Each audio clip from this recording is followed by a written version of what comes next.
Breaking news from around your world on this Tuesday, April 30th, 2019. I'm Larry Rice. Venezuelan opposition leader Juan Guaido on Tuesday made his strongest call yet to the military to help him oust President Nicolas Maduro.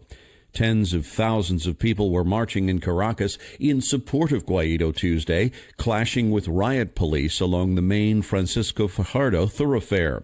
Guaido, in Twitter posts, wrote that he had begun the final phase of his campaign to topple Maduro, calling on Venezuelans and the armed forces to back him ahead of May Day mass street protests planned for Wednesday. The move was Guaido's boldest effort yet to persuade the military to rise up against Maduro. If it fails, it could be seen as evidence that he lacks the support he says he has. It might also encourage authorities, who have already stripped him of parliamentary immunity and opened multiple investigations into him, to arrest him.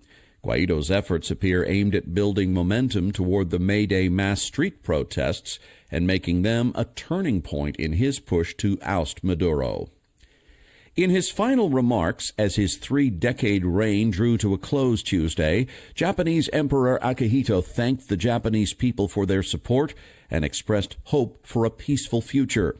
The popular Akihito, who is 85, was the first monarch to take the chrysanthemum throne under a post-World War II constitution that defines the emperor as a symbol of the people without political power. The abdication, the first for Japan's royalty since 1817, is because of Akihito's failing health. During his reign, he had sought to ease the painful memories of World War II and bring the monarchy closer to the people, including those marginalized in society. His father, Hirohito, in whose name Japanese troops fought World War II, was considered a living deity until after Japan's defeat in 1945, when Hirohito renounced his divinity. About 300 people attended the abdication ceremony, broadcast live on television. They included Prime Minister Shinzo Abe, Crown Prince Naruhito, and Crown Princess Masako. Standing on a white dais flanked by Empress Michiko, who wore a long white and gray dress, Akihito bowed after he spoke.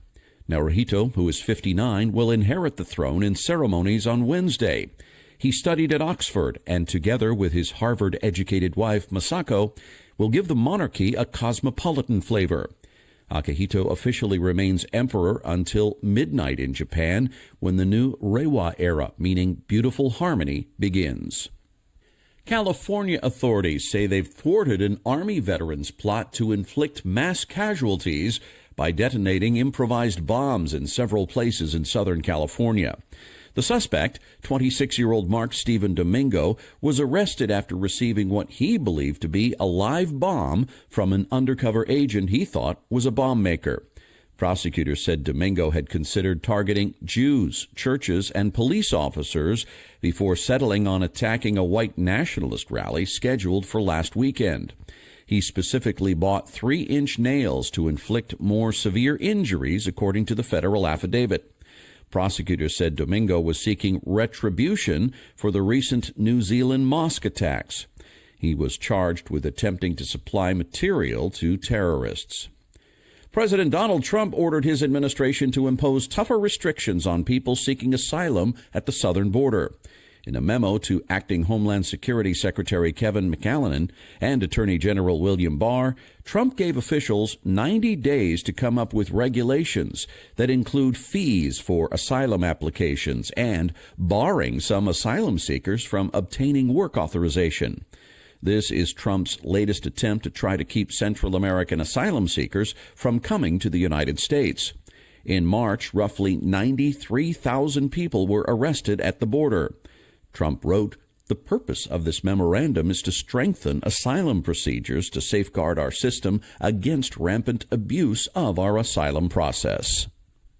President Trump and Democratic congressional leaders agreed Tuesday to work together on a $2 trillion infrastructure package, but put off for later the difficult question of how to pay for it. Senate Minority Leader Chuck Schumer said there was goodwill in the meeting, a marked departure from the last meeting between Trump, Schumer, and House Speaker Nancy Pelosi, which ended with Trump walking out in a huff. Schumer said the two sides agreed that infrastructure investments create jobs and make the United States more competitive economically with the rest of the world. Schumer said even the president was eager to push it up to $2 trillion, and that is a very good thing. Pelosi and congressional Democrats had asked for the meeting with Trump to discuss launching an ambitious building program. They say Trump agreed that infrastructure investments should go beyond roads and bridges and include broadband, water systems, and enhancements to the electrical grid. Infrastructure is seen as the one issue with the best chance for the two sides to work together this Congress. Deputy Attorney General Rod Rosenstein officially submitted his resignation letter to President Trump Monday. He wrote that he'll depart May 11th and highlighted the Trump administration's success in reducing violent crime, curtailing opioid abuse, and protecting consumers. He then underscored the value of an apolitical justice system and closed with what seemed like a poignant reminder to Trump that credible evidence is not partisan and truth is not determined by opinion polls. Rosenstein had been expected to leave his post by mid-March, but he hung on as it became clear that special counsel Robert Mueller's investigation, which he oversaw, was going to wrap up. A major power shortage at the International Space Station has delayed this week's SpaceX supply run. SpaceX was supposed to launch a shipment Wednesday, but an old power switching unit malfunctioned at the space station Monday and knocked two power channels offline. NASA wants to replace the failed unit to restore full power before sending up the SpaceX Dragon cargo capsule. NASA said the 6 remaining power channels are working normally. NASA said the station and its 6 astronauts are safe, but because of the hobbled solar power grid, the SpaceX launch is off until at least Friday. The breakdown has left the station's big robot arm outside with 1 functioning power channel instead of 2. 2 power sources are required, one as a backup when the robot arm is used to capture visiting spacecraft like the Dragon. There is no rush for this delivery. Northrop Grumman launched supplies 2 weeks ago. The solar panels collect and generate electricity for the entire space station. Any breakdown in this critical system can cut into power and affect operations. SpaceX, meanwhile, is still investigating this month's fiery loss of its new Dragon capsule designed for astronauts.